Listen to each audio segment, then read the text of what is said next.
నాయన తండ్రి గతించిన వారి నుండి వారి వరకు నాయన మీ కృపలను మీ దయలను ప్రభు మమ్మల్ని అందరినీ నాయన మా పని పట్టులను మా రాకపోకలేదు నాయన మీరు కాచి కాపాడి ఈ సమయం వరకు మమ్మల్ని సజీవ లెక్కలో ఉంచిన దాన్ని బట్టి నాయన మీకు కృతజ్ఞతాస్తుతులు చెల్లించుకున్నాం తండ్రి ప్రభు. ఇదిగో నాయన ఈ సాయంకాల సమయంలో ప్రభు మేము ఇంటి రీతిలో కూడి మిమ్మల్ని స్తుతించుటకు ఆరాధించుటకు మాకు ఇచ్చిన ఈ గొప్ప భాగ్యాన్ని బట్టి మీకు స్తోత్రం నాయన వందనాలు తండ్రి ప్రభు. ఇదిగో నాయన కూడి వచ్చిన బిడ్డలందరినీ జ్ఞాపకం చేసుకుని తండ్రి ప్రభు ఇంతవరకు జరిగిన కార్యక్రమంలో మీరు తోడై ఉన్నారు తండ్రి ప్రభు. ఇంకా నాయన ముఖ్యమైన ఘట్టానికి వచ్చి ఉన్నాం తండ్రి ప్రభు. మరి నాయన నీ బిడ్డలు నాయన తండ్రి ప్రభు మీ సెలవు సాటలు మరుగు చేసుకుని తండ్రి ప్రభు బిడ్డ ద్వారా నాయన తండ్రి ప్రభు నాతో మాతో నాయన మాకు నాయన తండ్రి ప్రభు మాకు కావలసిన ఆత్మీయ ఆహారాన్ని మాకు అనుగ్రహించేది నాయన తండ్రి ప్రభు. ఆ యొక్క నాయన తండ్రి ప్రభు మేమందరం నాయన అట్టి రీతిగా జీవించినట్లు ప్రభు నాయన మేమందరం ప్రభు మీ వాక్యం ద్వారా నాయన తండ్రి ప్రభు మీ వాక్యాన్ని మా హృదయంలో నాయన తండ్రి ప్రభు నేను కట్టి ఫలించినట్లు కృప చూపమని జరగబోయే కార్యక్రమం అంతట్లో మీరు తోడై ఉండమని యేసే అతి పరిశుద్ధ నామమును బట్టి ప్రార్థించి వేడుకొంచున్నాము తండ్రి. ఆమేన్. దేవునికి మహిమ కలుగుగాక. మరి ప్రార్థన చేస్తున్నాను దైవజన గారికి ప్రత్యేకమైన వందనాలు. మరి ఈ సమయంలో మరి వాక్య సందేశం మనం విందాం. మరి అందరం కూడా మనసులో వాక్యపై పెడదాం. ఈ సమయంలో మరి పాస్టర్ అర్జున్ గారికి నేను సమయం ఇస్తున్నాను.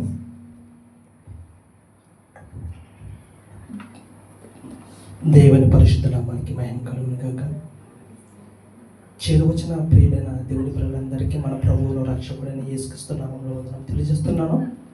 మరి అవకాశం ఇచ్చిన పరలోకపు తండ్రి గారికి సంఘము తరపున కృతజ్ఞతలు తెలియజేస్తూ మరి అధ్యక్షుల వారికి నా ప్రతి వందనాలు తెలియజేస్తున్నాను.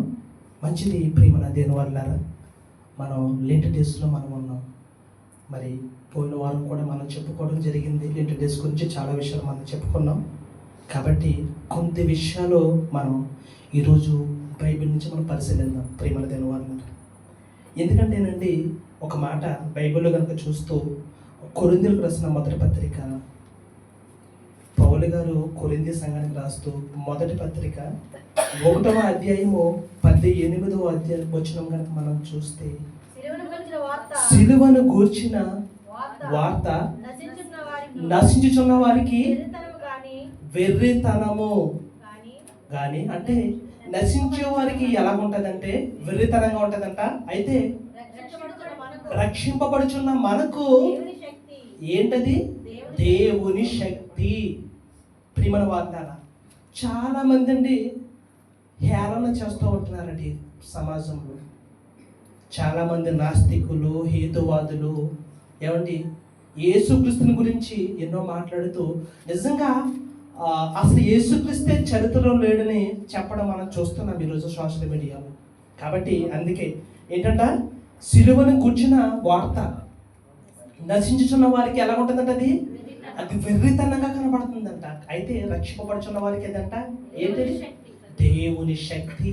ప్రియమైన వారులారా చూద్దాం ఒకసారి మత్తయి సువార్తలకు మనం వెళ్దాం. యేసుక్రీస్తు ప్రభువు వారు మాట్లాడుతూ ఒక మాట అంటున్నారంటే మత్తయి సువార్త 10వ అధ్యాయము 38వ వచనం. 10:38వ వచనం. యేసు మీరేం అడుగుచున్నారో మీకు తెలియదు. 38వ వచనం. తన సిలువను ఎత్తుకొని అది తన సిలువను ఎత్తుకొని నన్ను వెంబడింపని వాడు నాకు పాత్రుడు కాడు. ఏమండి పాత్రుడు కాడు అంటున్నాడు. అదే లోక సువార్తలో కనుక మనం చూస్తే 14వ అధ్యాయం 27వ వచనంలో శిష్యుడు కానేరడు అని ఉంటుందండి. లోక గారు రాస్తూ అందులో ఎవడైతే నా సిలువ అది నన్ను వెంబడింపని ఎడల వాడు నా శిష్యుడు కానేరడు. అది అంటే యేసుక్రీస్తుని కనుక మనం వెంబడించాలంటే ఏం చేయాలండి? ఆయన సిలువను మనం ఎత్తుకోవాలి. అంటే సిలువ అనగా దీనికి ఏంటండి? శ్రమలండి. క్రైస్తవులమైన మనకి ఎన్నో శ్రమలు వస్తాయి. శ్రమలను మనం సహించాలి, ఓర్చుకోవాలి. ఆ శ్రమలను మనం ఏం చేయాలి? మనం పోరాటం చేయాలి. ప్రియమైన దేవుని వాళ్ళ ఏమండి ఒకసారి మనం చూద్దాం.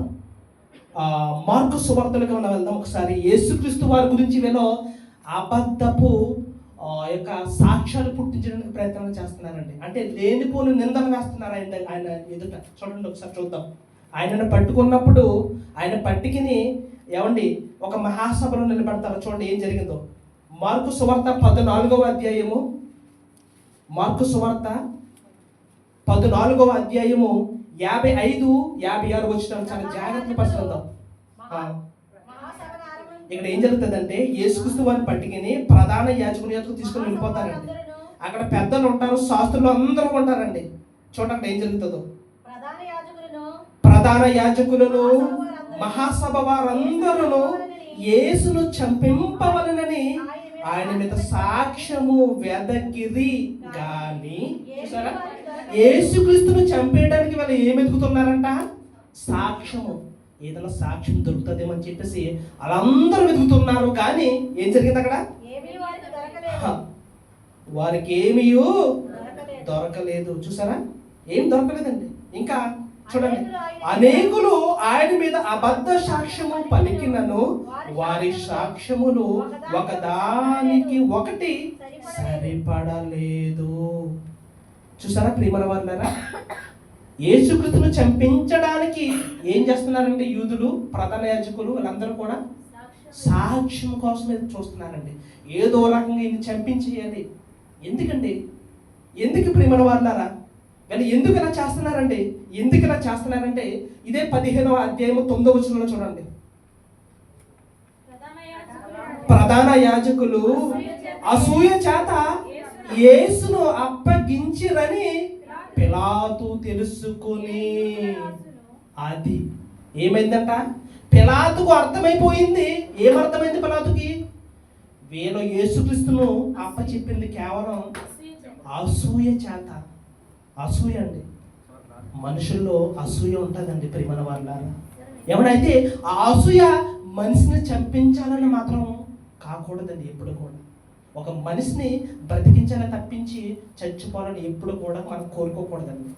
కాబట్టి వీళ్ళ పిలాతు తెలుసుకున్నాడు, వీళ్ళ యొక్క వేసే ఆ యొక్క వీళ్ళ ఎత్తుగడని తెలుసుకున్నాడు. ఏంటంటే ప్రధాన యాజకులు అసూయ చేత యేసును అప్పగించినని పిలాతు తెలుసుకుని, చూసారా, అప్పటికి కూడా నేను యూదుల రాజును విడుదల చేయకూడదునా అని అడుగుతున్నప్పుడు, వద్దు, నాకు ఆయన వద్దు, ఆయన సిరివేసేయండి, అయితే బరాబ్బను మాత్రం మాకు ఏం చేయమంటారో విడుదల చేయండి అని చెప్తారు. అయితే వాడి గురించి మనం చాలాసార్లు మనం చదువు ఏంటండి, వాడు పట్టణంలో చేసిన చాలా అల్లరి చేశాడు, ఇంకా నరహత్య కూడా చేశాడండి. అంటే వీళ్ళు ఎవరు కోరుకుంటున్నారో? నరహత్య చేసేవాడిని కోరుకుంటున్నారండి. చూసారా, ఈరోజు మనుషులు కూడా ఎలాగ ఉన్నారండి. ఏమంటే మంచికి వెళితే ఏమొస్తుందండి? ఈ రోజున చెడుది వస్తుందండి. ఒకప్పుడు సోషల్ మీడియా లేదు కాబట్టి మనకు తెలియదు కానీ చాలా ఈ రోజున సోషల్ మీడియా చాలా చూస్తున్నాం. మంచికి వెళుతుంటే ఏమొస్తుంది? ఎదురుగా చెడే వస్తుందండి ప్రియమైన వాళ్ళారా. దానికి ఎగ్జాంపుల్ ఎన్నో ఉన్నాయి కానీ చెప్పదలుచుకోలేదు, మీకు అందరికీ తెలుసు. అయితే చూద్దాం ప్రియమైన వాళ్ళారా, ఒకసారి చూద్దామండి. ఇక్కడ యేసుక్రీస్తు గురించి ఇంకా నిందలేస్తున్నారు. ఏమేస్తున్నారో లోకాసువార్తలకు వెళ్దాం. లోకాసువార్త 23వ అధ్యాయము 2వ వచనం చూడండి. ఏమని నిందేస్తున్నారు చూడండి. పిలాతు వద్దకు తీసుకెళ్తారు. మొదటి నుంచి చదువుతాం మనం. అంతటా వారందరూ లేచి ఆయనను పిలాతు వద్దకు తీసుకుని పోయి, ఇతడు మా జనమును తిరుగుబడా ప్రేరేపించుచున్నాడు. చూసారా, కైసరుకు పన్ను ఇవ్వద్దనియో తానే క్రీస్తునని నేను అతను రాజని చెప్పగా మేము వింటిమి అని ఆయన మీద నేరము మోపసాగిరి. చూసారా, ఏమండి, యేసుక్రీస్తు గారంట కైసరుకు పన్ను ఇవ్వద్దనంట. ఇంకేం చెప్పుకుంటాడన్నారు ఆయన? ఇంకేమన్నాడు? ఇదిగో నేనే క్రీస్తును, నేను ఒక రాజుని అని చెప్పగా మేము విన్నామండి అని చెప్పేసి అబద్ధపు సాక్ష్యాన్ని పుట్టిస్తున్నారండి నేను క్రీస్తు మీద. ఏమండి, మరి వాస్తవానికి యేసుక్రీస్తు గారు ఆ మాట అన్నారా? ఏమండి, కైసరుకు పన్ను వద్దని అన్నాడా? ఎక్కడైనా చూద్దాం. ఇదే లోకసువార్త 20లోకి వెళ్దాం మనం. 20 అధ్యాయం లోకసువార్త 20 అధ్యాయము 22 నుంచి చూడండి. చాలా జాగ్రత్తగా చూద్దాం మనం. వారు ఆయనను కనిపెట్టుచు 20 కదా, లోకసువార్త 20 అధ్యాయము 22 నుంచి. మనము కైసరునకు పన్ను ఇచ్చుట న్యాయమా కాదా అని ఆయనను అడిగిరి. చూసారా, నిజంగానండి ఏదో రకంగా ఈయన ఏదో మాటలో పెట్టేసి ఏదో రకంగా తప్పు పట్టి ఈయన చంపించాలని చూస్తున్నారు అన్నప్పటికీ కూడా. అందుకే మాటలో దొరుకుతాడని చెప్పి చూశారు, కానీ ఎప్పుడు కూడా యేసుక్రీస్తు ఏ మాటలు కూడా దొరకలేదండి. ఏమన్నా గురువులకి గురువు అండి ఆయన, తెలుసా? మనందరికీ గురువు అండి.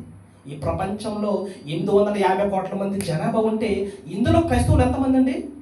450 కోట్ల మంది క్రైస్తవులండి. ప్రేమ వల్ల ఆనాడు ఆయన స్థాపించిన రాజ్యము, ఆ రాజ్యం ఎప్పటికీ కూడా దానికి అంతం అనేది లేదు. ప్రేమ వాళ్ళారా, ఏమండి అడుగుతున్నారు? ఏమడుగుతున్నారు? ఎక్కడ అడుగుతున్నారు?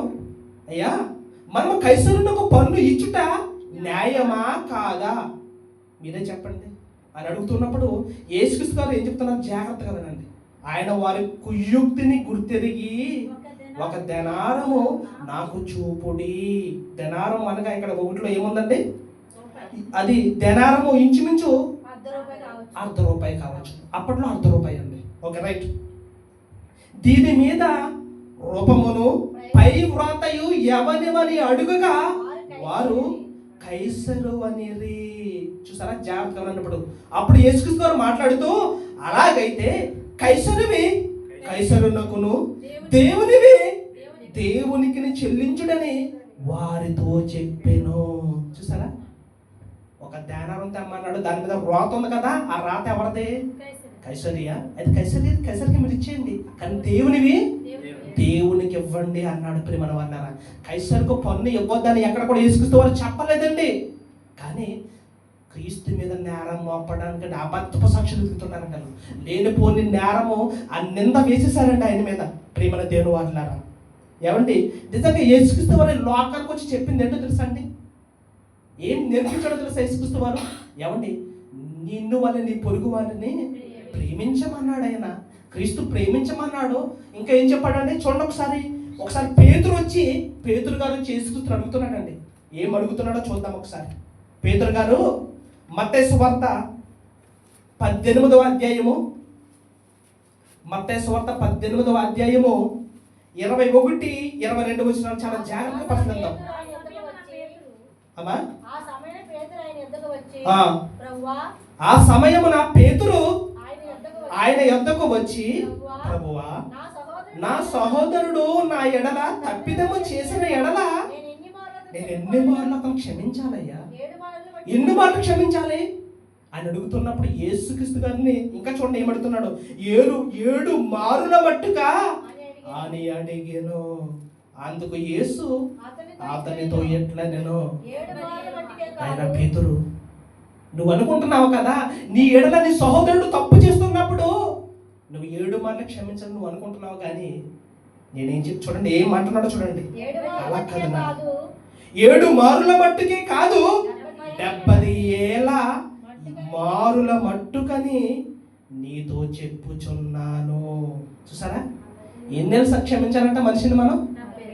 70 ఏళ్ళు క్షమించాలి. ఏమండి, కీర్తనల గ్రంథము 90 అధ్యాయంలో ఉంటుందండి. మన ఆయుష్కాలం ఎంత? 90 అధ్యాయము 10వ వచనంలో ఉంటుంది చూడండి. మా ఆయుష్కాలము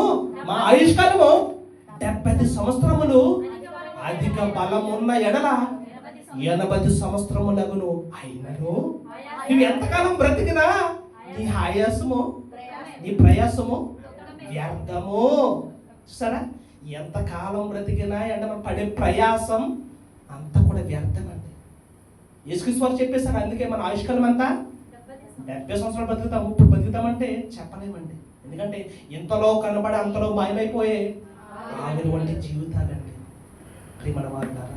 కాబట్టి అందుకే యేసుక్రీస్తు వారు ఏం చెప్పారంటే మన ఆయుష్కాలం ఎంతకాలం బతుకుతామో అంతకాలం మీరు క్షమించాలిరా అంటున్నాడు. చూసారా, క్షమించాలంట. క్రీస్తు లోకానికి వచ్చి నేర్పింది క్షమించమన్నాడు ప్రియమైన వారులారా. అయితే ఆయన మీద నేరం మోపారండి, నిందలేశారు, లేనిపోని ఎన్నో కల్పించారు.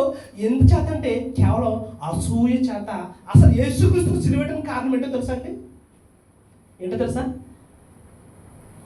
దేవుని కుమారుడు అని అన్నందుకే సిలువేశారండి. మొట్టమొదటి మీ అందరికి తెలియని విషయం. అసలు యేసుక్రీస్తు ఎందుకు సిలువేశారంటే దేవుని కుమారుడని చెప్పినందువల్లనండి. ప్రియమైన వాళ్ళ బైబిల్లో 4 సువార్తల్లో కూడా ఉంటుందండి ప్రియమైన వాళ్ళ. ఏమండి? కాబట్టి నిజంగా చెప్పాలంటే ఎవడో కూడా ఆయన ప్రాణం తీసుకోలేడండి. అందుకని మాట్లాడుతూ అంటున్నాడు చూడండి, యోహాను సువార్త 10వ అధ్యాయము 18వ వచనం. యోహాను సువార్త 10వ అధ్యాయము 18వ వచనం చూడండి, ఏం మాట్లాడుతున్నారు చూడండి. ఎవడును నా ప్రాణము తీసుకొనడు, నా అంతటా నేనే దాని పెట్టుచున్నాను. దాని పెట్టుటకు నాకు అధికారము కలదు, దాన్ని తిరిగి తీసుకున్నటకు నాకు అధికారము కలదు. నా తండ్రి వలనే యాజ్ఞ పొందానయ్యా నేను. ఎవడు కూడా నా ప్రాణం తీసుకోలేడు, అది నేనే పెట్టాలంటున్నాడు యేసుక్రీస్తు. చాలా మంది పిచ్చోనండి ఏమనుకుంటారు, వాళ్ళకి క్రీస్తుని గురించిన సిలువను గురించిన సువార్త వాళ్ళకి ఎలా కనిపించింది తెలుసా? గర్రితనంగా అనిపించిందండి. కనీసం 3 మేకులు పీకోలేని వాడు ఏంటి ఈయన దేవుడు ఏంట్రా అని చెప్పి హేళన చేశారండి, చేస్తున్నారు కూడా. ఏమండి? కానీ చాలా మందికి తెలిసింది ఏంటంటే లేఖనాలు నెరవేరబడినట్లు ఎలాగూ జరిగాయండి ప్రియమైన దేవుని వారు. యేసుక్రీస్తు వారు సిలువలో చనిపోతేనండి మనకేంటంట, ప్రపంచ మానవాళికి పాపం నుంచి విమోచన లభిస్తుంది, పాప క్షమాపణ లభిస్తుందండి. కాబట్టి నాన్న, మీరు బ్రతకాలంటే నేను చనిపోవాలి. నేను లోకానికి ఎందుకు వచ్చానో తెలుసా? నశించిన దానిని వెనక రక్షించడానికి ఈ లోకాన్ని నేను వచ్చాను. కాబట్టి మీ కొరకు నేను ప్రాణం ఇవ్వాలి ప్రియమైన వారు. కాబట్టి మనము కూడా ఏం చేయాలండి? మనము కూడా మన సహోదరుల నిమిత్తం ఏం పెట్టాలంట? ప్రాణము పెట్టబద్దులమై ఉన్నామండి. ప్రాణం ఇచ్చేది ప్రియమైన. ఈ మాటలు ఎందుకు చెప్తున్నానంటే యేసుక్రీస్తు వారి లోకంకి వచ్చి చెప్పింది ప్రేమించమన్నాడండి, క్షమించమన్నాడు. ఎన్నో వారిని మట్టుకంట నీ జీవిత కాలం అంతా కూడా నువ్వు క్షమిస్తూనే ఉండాలి ప్రియమైన వాళ్ళ. ఇలాంటి వారిని పట్టికనే ఏమండి ఎన్ని నిందలు మోపారండి, ఎన్ని మాటలు పిడిగుద్దులు గుద్దారు, ఉమ్మూసారు, ఏమండి కొరడా దెబ్బలు కొట్టించారండి. ఎన్ని చాలా దారుణంగా ప్రియమైన వాళ్ళు. ఏమండి నిజంగా ఆయన ఎవరండి? ఆయన ఎవరు? దేవుడు అండి. పిలిపిలకు రాసిన పత్రిక చూద్దాం.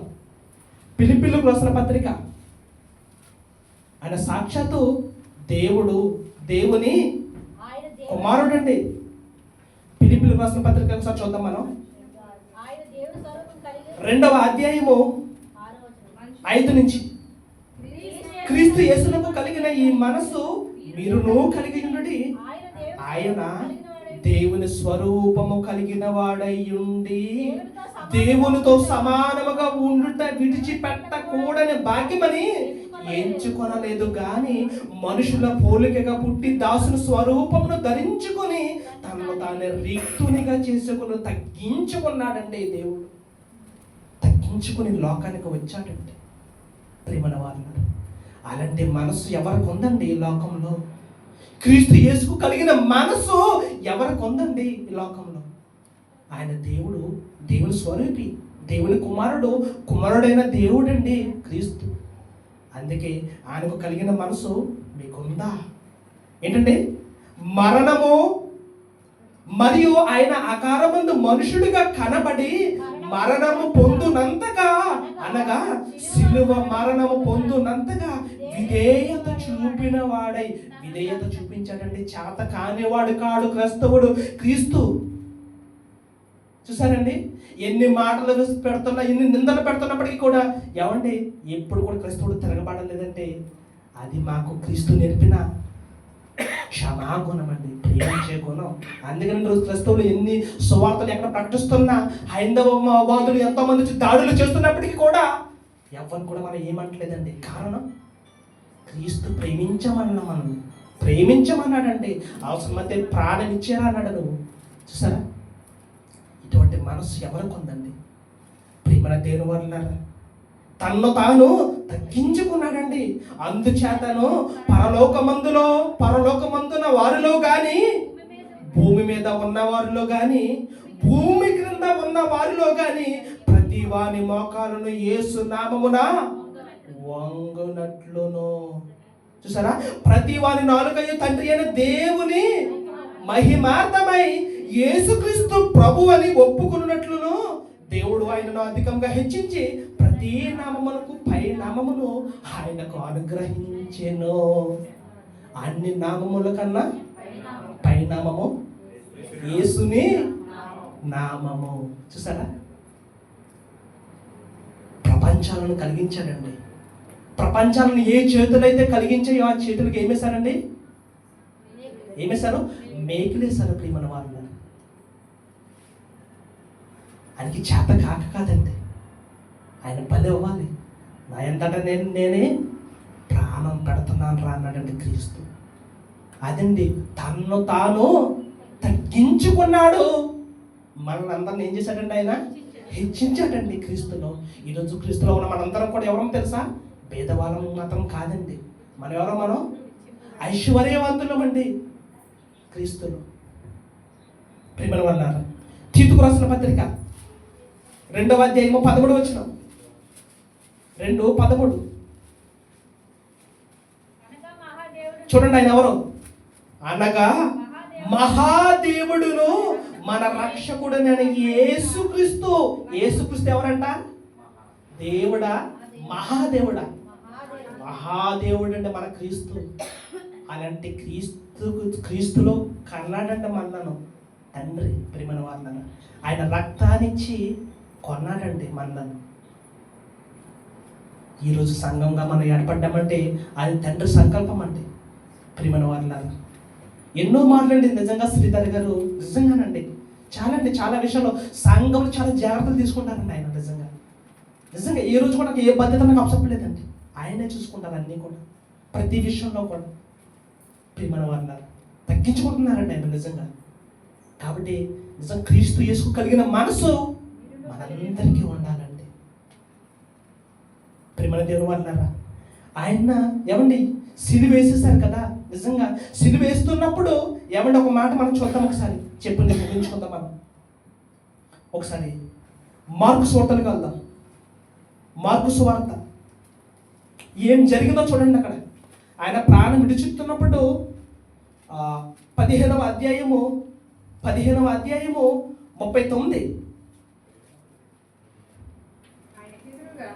ఆయనకెదురుగా నిలిచి ఉన్న శతాధిపతి ఆయన ఇలాగూ ప్రాణం విడుచుట చూచి నిజముగా ఈ మనుషుడు దేవుని కుమారుడే అని చెప్పాను. ఒక్కడ నమ్మాడండి. ఎందుకంటే దేవుడు కుమారుడు రా అంటే ఎవడో నమ్మలేదండి. ప్రపంచం నమ్మలేదు ఆయన్ని, యూదులు నమ్మలేదండి, తన స్వజనులు నమ్మలేదు, ఎవరు నమ్మలేదండి. ఎవరండి? ఒక శతాధిపతి నమ్మాడండి. ఏమన్నాడు శతాధిపతి? ఏమన్నాడు? ఆయన ఇలాగూ ప్రాణం విడుచుట చూచి నిజముగా ఈ మనుషుడు దేవుని కుమారుడే అని నమ్మాడు, విశ్వసించాడు. ప్రియమైన వాళ్ళ కాబట్టి అండి చాలా మంది క్రీస్తు మీద నిందల మోపాలని చూశారు, ఎన్నో చేశారండి.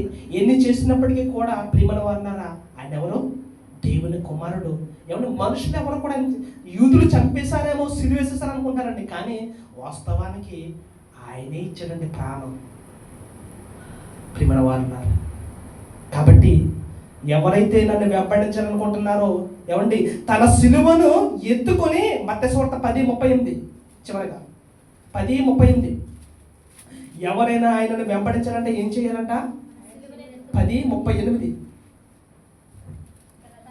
తన సిలువను ఎత్తుకొని నన్ను వెంబడింపని వాడు నాకు పాత్రుడు కాడు. అది అంటే నాకు శిష్యుడు అవ్వాలంటే మొదట నువ్వు నా సిలువను ఎత్తుకోవాలి. సిలువ అంటే శ్రమనండి. ఈరోజు మన శ్రమ కాలంలో ఉన్నామండి.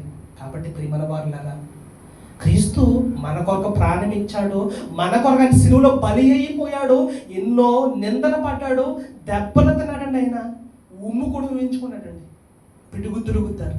కాబట్టి మన కొరకు సిలువలో ఆయన బలి అయిపోయాడు. ఆ బలియాగం ద్వారా మనందరిని కన్నాడు, మనల్ని కొన్నాడు. ప్రియమైన వారులారా, ఏమండి చూద్దాం ఒకసారి, చూద్దాం మత్తయి సువార్తలకు మనం వెళ్దాం ఒకసారి. మత్తయి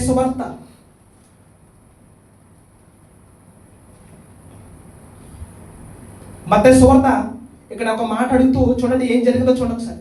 మత్తయి సువార్త 27వ అధ్యాయము 13వ వచనంలో అక్కడ అడుగుతున్నారు చూడండి. పిలాతు అడుగుతున్నాడు.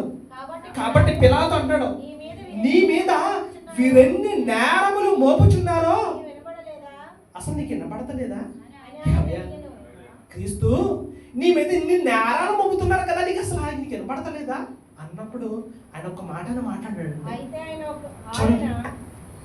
చూడండి, అయితే ఆయన ఒక మాటకైనను అతనికి ఉత్తరం ఇయ్యలేదు. ఉత్తరం అనగా జవాబు. అంటే ఆయన అడిగిందని దేనికి సమాధానం చెప్పలేదండి. ఒక గొర్రె ఏమండి ఒక కషాయవాడు ఎదుట ఎలా మౌనంగా ఉండిపోయిందో అలా మౌనంగా ఉండిపోయాడండి. అదండి ప్రేమ. చూసారా? ప్రేమ అండి. సిలువలో మనకై కాచటండి రక్తాన్ని. ఎన్ని నిందలు మోపినప్పుడు కూడా పిలాతుకి అర్థమైపోయిందండి, వీళ్ళు కావాలని యేసుక్రీస్తుపై నిందలు మోపుతున్నారని అనుకున్నాడండి.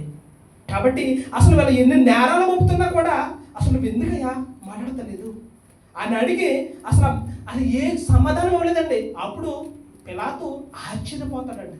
చూడండి ఉంటుంది, కనుక అధిపతి మిక్కిలి ఆశ్చర్యపడెను. చూసారా? అప్పటికి అడుగుతున్నాడండి, జనులు కోరుకున్న యొక్క ఖైదీని పండుగలు విడుదల చేయట అధిపతికి వాడుక. ఆ కాలమందు బరబ్బా అను ప్రసిద్ధుడైన యొక్క ఖైదీ చెరసాలలో ఉండెను. కాబట్టి జనులు కూడి వచ్చినప్పుడు పిలాతు అంటున్నాడు, నేను ఎవరినైనా విడుదల చేయదనని మీరు కోరుచున్నారు, బరబ్బానా లేక క్రీస్తునబడిన యేసునా అని వారిని అడిగాను. అనగా వారు అసలు చేత క్రీస్తుని అప్పచెప్పేస్తారు. విషయం పిలాతుకు తెలుసు. ఏమంటే మరొక పత్రికలో చూస్తే కనుక యేసుక్రీస్తుని విడిచిపెట్టేద్దామా అంటున్నాండి పిలాతు. ఎలాగ ఒక ఖైదీని విడిచిపెడతాం కదా, మనం పండగలు ఇది మనకు ఆనవాయితీ కదా, అదేదో క్రీస్తుని విడిచిపెట్టేద్దాం. ఎందుకంటే అతను ఎందు నాకు ఏ తప్పు కనపడలేదు, అతను ఏ దోషం నాకు కానరాలేదయ్యా, ఏ తప్పు చేయలేదైనా, కాబట్టి ఆయన విడిచిపెట్టేద్దామా అంటే లేదు, యేసుక్రీస్తుని మీరు సిలువేయండి, బరబ్బను మాకు విడిచిపెట్టండి. చూసారా? ప్రేమన వారులారా, లేనిపోని నిందలండి, అసూయ చేతండి. ప్రేమన వారులారా, నిజంగా యేసుక్రీస్తు తలుచుకుంటే ఏమండి ఏదైనా చేయగలుగుతాడండి కదండి. తండ్రిని వేడుకోలేడండి.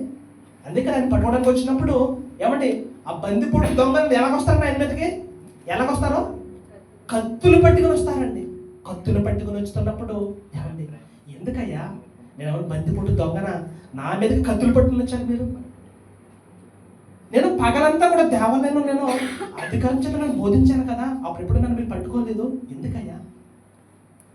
ఏమండి ప్రేమల దేవుని వాళ్ళారా, అంటే ఇక్కడ చూడండి, ఇంకా తర్వాత అక్కడ ఒక దాసుడు ఏం చేస్తాడంటే కత్తి పట్టుకుని ఒక అతని చెవి నరికేస్తాడండి, చెవిని.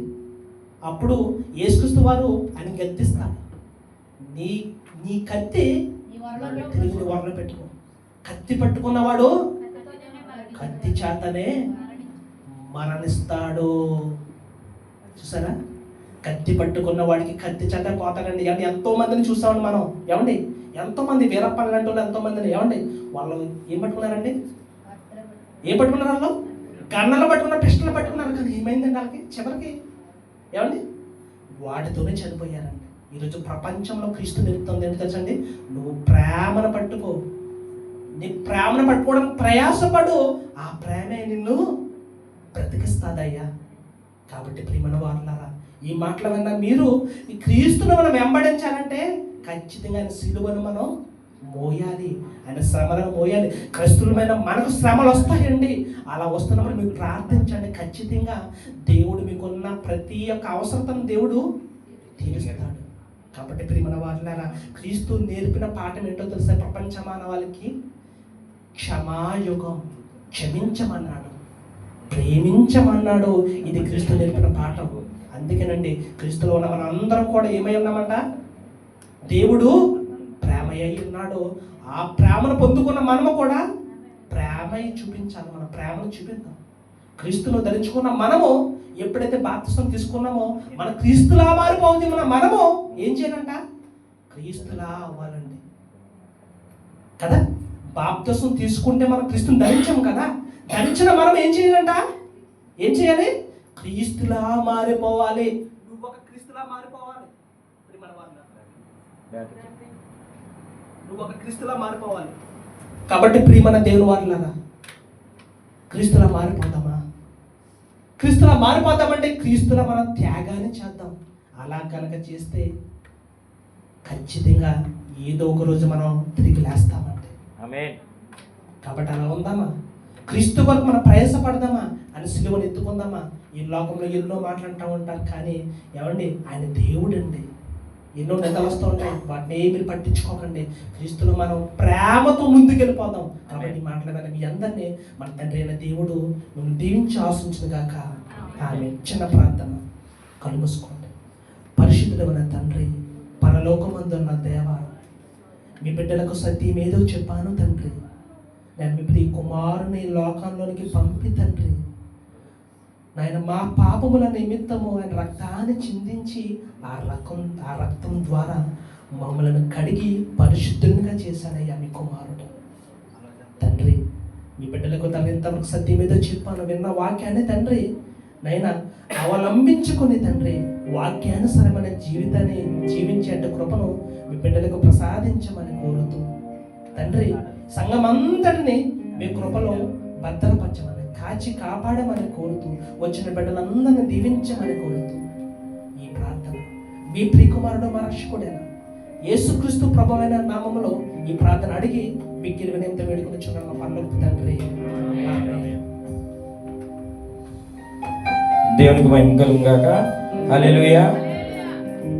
వాక్య పరిచర్య అందించిన పాస్టర్ అర్జున్ గారికి ప్రత్యేకమైన వందనాలు. మరి ఒక్క వేడి నీళ్ళు కానీ ఒక్క వేడి మీద ఎంత కాలిపోతుంది, భరించగలుగుతాం మనం. మన దేవాది దేవుడు ఎంత భరించారని మన కొరకు ఆయన రక్తం కాచారు. ఒక్కొక్కసారి చూస్తుంటే చాలా బాధ అనిపిస్తుంటుంది. మనకి ఒక దెబ్బ తగిలిన, ఒక గొప్ప తగిలిన అమ్మ అంటుంటాం. ఆయన మీద ముళ్ళు కిరీటము, కొరడా దెబ్బలు, గుద్దులు, మరి ఎంత ఆయన బాధ భరించారు. ఎందుకు? నీ కొరకు, నా కొరకు మనం రక్షింపబడాలని. ఏదేమైనా మరి ఈ మాటలు మీరు విన్నారు, మీకు అందరికీ అర్థమై ఉన్నదని నేను నమ్ముతున్నాను. మరి ఈ సమయంలో మరి ప్రకటనలు కానుకల పాట మరి మన మధ్యన నిర్మమ్మ గారు వచ్చి, మరియమ్మ గారు వచ్చి మరి కానుకల పాట పాడి దేవుని మహిమపరచాలని మనం చేస్తున్నాం. మనం అందరూ లేచిన అయితే కానుకలు సమర్పించుకుందాము. మరియమ్మ గారు, నిర్మమ్మ గారు రెండు మాటలు ఒకలాగే కన్ఫ్యూజ్.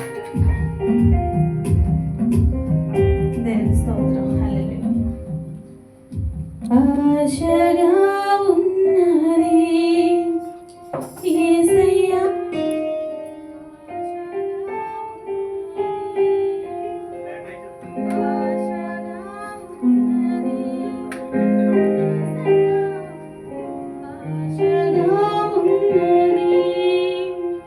కనులు నిన్ను చూడాలని,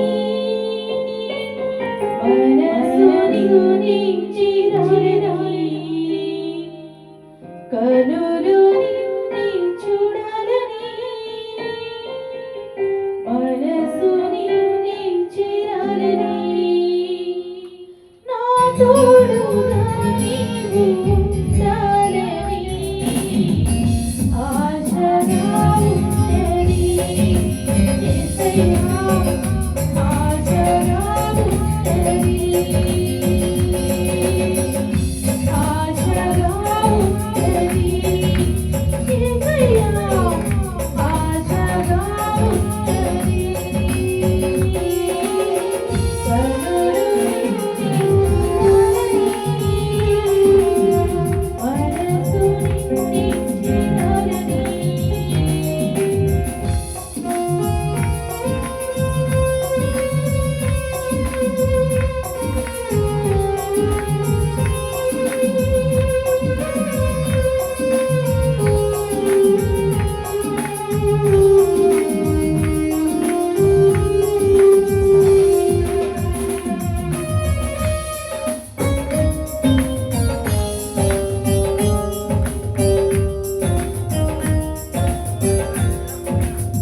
దేవునికి మేము కలుగుగాక. హల్లెలూయా. మరి కానుకల పాట పాడి ఏనాన్మైన వచ్చిన సహోదరునికి ప్రత్యేకమైన వందనాలు. మరి ఈ సమయంలో కానుకల కొరకు ప్రార్థన మన మధ్య ఉన్న శ్రీని గారు కడిల శ్రీని గారు వచ్చి అది కానుకల కొరకు ప్రార్థన చేయడం మనం చేస్తున్నాం. శ్రీని గారి హల్లెలూయా హల్లెలూయా.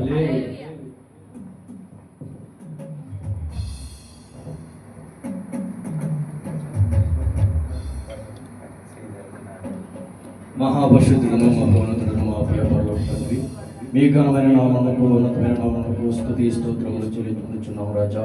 పరిశుద్ధుడైన మా దేవా నీకు వందనాలు, మహోన్నతుడైన మా తండ్రి నీకు వందనాలు, పూజనీయుడైన మా తండ్రి మీకు వందనాలు, స్తోత్రాలు స్తుతులు చెల్లిస్తూ ఉన్నాం మా ప్రభా. అయా ఉదయకాలం ఇచ్చిన ప్రభు ఈ క్షణం వరకు నీ సజీవ రక్షణలో మమ్మల్ని కాచి కాపాడి భద్రపరచునందుకై మీకు వందనాలు, స్తోత్రాలు చెల్లిస్తూ ఉన్నాం. అయా ఈ ఆరాధనంతటిలో మీకు కృప చూపించి ఉన్నారు, అందరి బట్టి నీ స్తోత్రాలు. ఆది నుంచి నా ప్రభా స్టార్టింగ్ నుంచి నా తండ్రినైనా అయా పాటల్లోనూ వాక్యంలోనూ తండ్రినైనా వాక్య పఠంలోనూ తండ్రినైనా ప్రతి విషయంలో మీరు కృప చూపించున్నారు, అందరి బట్టి మీ స్తోత్రాలు. ఈ సమయంలో నా ప్రభావ ఇప్పుడు ప్రతి పీఠను బట్టి మీకు వందనాలు, స్తోత్రాలు. తండ్రి ఇచ్చిన కానుకలు నా ప్రభా నీ సేవకుగా నా ప్రభావ వాడు కృప సహాయం తెచ్చామని ప్రార్థిస్తూ ఉన్నాం. మా దేవా నీకు వందనాలు, అయా నీకు స్తోత్రాలు. నా ప్రభావ ముగింపుకి వచ్చి ఉన్నాం, అయా మీకు కృప చూపించిన నా ప్రభావ. అయా మరి ట్రాన్స్పోర్ట్ ఇస్తున్న బిడ్డలు బట్టి కూడా మీకు వందనాలు, అయా మీకు స్తోత్రాలు స్తుతులు చెల్లిస్తూ ఉన్నాం. మా తండ్రి నేను ఈ సమయంలో మీ కృప సహాయం దయచేయమని యేసు పరిశుద్ధ నామమున అడిగి వేడుకుంటున్నాము మా ప్రియ పరలోక తండ్రి.